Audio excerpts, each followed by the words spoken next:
So I hit Drake and I told him everything I thought about the album, like sent him like pages of shit. And I rated every song, whatever. Um, my big critique on this project, and I could you only hear what I read. What y'all want me to read verbatim what I told him about the album? I could do it. And for everybody who calls me a Drake dick sucker, whatever the case is, this is what I told the nigga to his face. You feel me? Because I'm gonna say it publicly, right? I sat with it for a week. I'll probably get into it deeper when it comes to probably get into it deeper when it comes to like podcasts and shit. But this is what I told Drake. Y'all want to hear it or not? Or y'all over this shit? It's cool.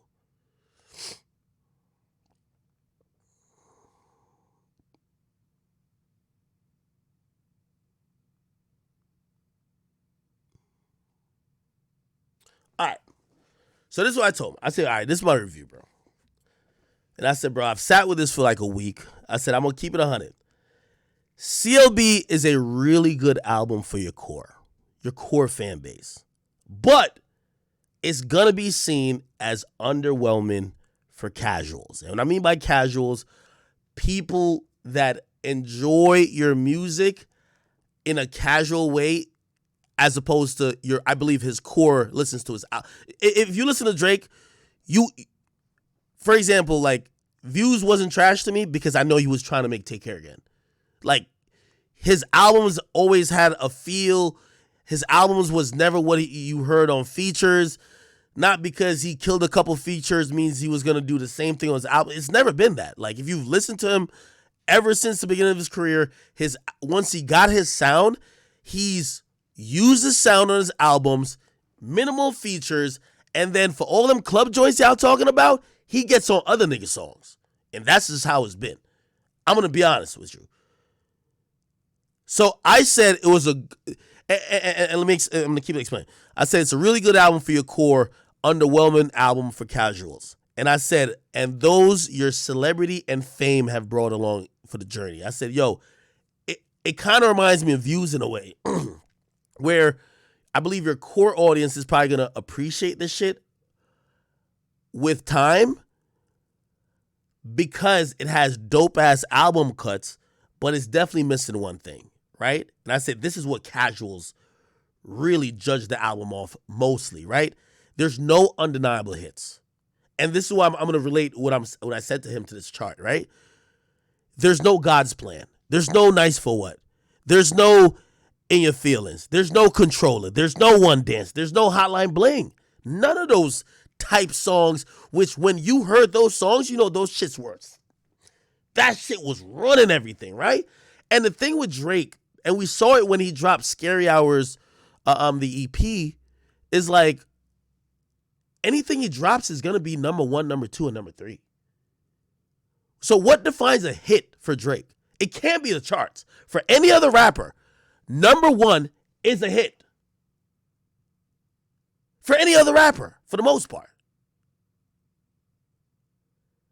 If you get 2 tracks that's in the top 10, you got 2 mega hits. But for Drake, he's so big, everything is going to chart. Everything. So, the songs that are charting isn't an indication that the songs are super dope, undeniable hits. Like, remember, what was Drake first number 1 as a solo artist? Was it God's Plan? No, it was before God's Plan. It was One Dance. No, it wasn't One Dance.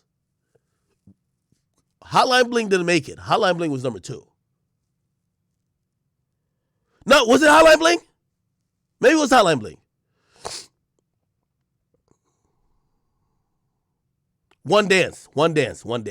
Thank you for that. One Dance, right? And ever since then, Drake has gotten so big, and really, it's not even really that he's gotten so big.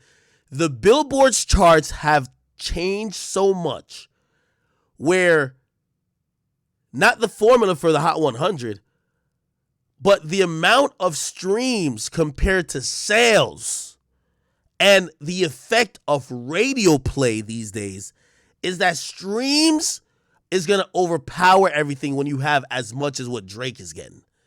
So essentially, anytime Drake drops a record that he's promoting, and he got to kind of promote it a little bit, right? It's going to be a top 5 record. He's that big. He's that large. Pause. But does that indicate that that record will be that large in the culture? I don't think so. Think about this. His intro, Champagne Poetry, was number 4 on the charts. His intro. The second song on the album, Poppy's Home, number 8.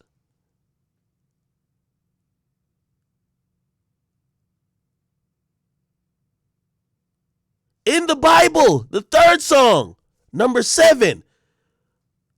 Girls Want Girl, I believe that's the fourth song, number 2. Fair Trade, the 5th song, number 3. Basically, people are just going, people love Drake so much, they just go listen to Drake. They're like, it's not even like, you're not even looking for the hit no more. It's just like, Drake is the hit. Drake is the hit. It's, with the exception of Way Too Sexy and Knife Talk, the rest of these songs are in the top 10. They're ranked 1, 2, like they're numbered 1, 2. Like basically, people just listen to every Drake song. Drake is not like almost a religion. So let me go back to what I was saying. So I told myself, bro, I'm gonna be honest with you. I sat with it for like a week. I listened to it mad times a day. I still do. I love the album. I'm not gonna lie to you. And I said, while I love it, I definitely understand why other people won't. Because the things I enjoy about Drake's album, I don't know if everybody else does. I like his album cuts. It's a reason why I told y'all Look What You've Done is one of my favorite songs from him. Never was a single. Dope ass album cut. Lord Knows. Those are songs that resonate with me. Right? Those are album cuts, not necessarily singles. I've never really, until Views came out, I never really looked at Drake as the singles artist. I always thought he picked horrible singles. I liked Headlines. I hated Over. Best I ever had was, okay, that was a bop. I hated Six God. I hated a bunch of, like, I hated Fake Love. I hated most of his singles. I hated. You know why?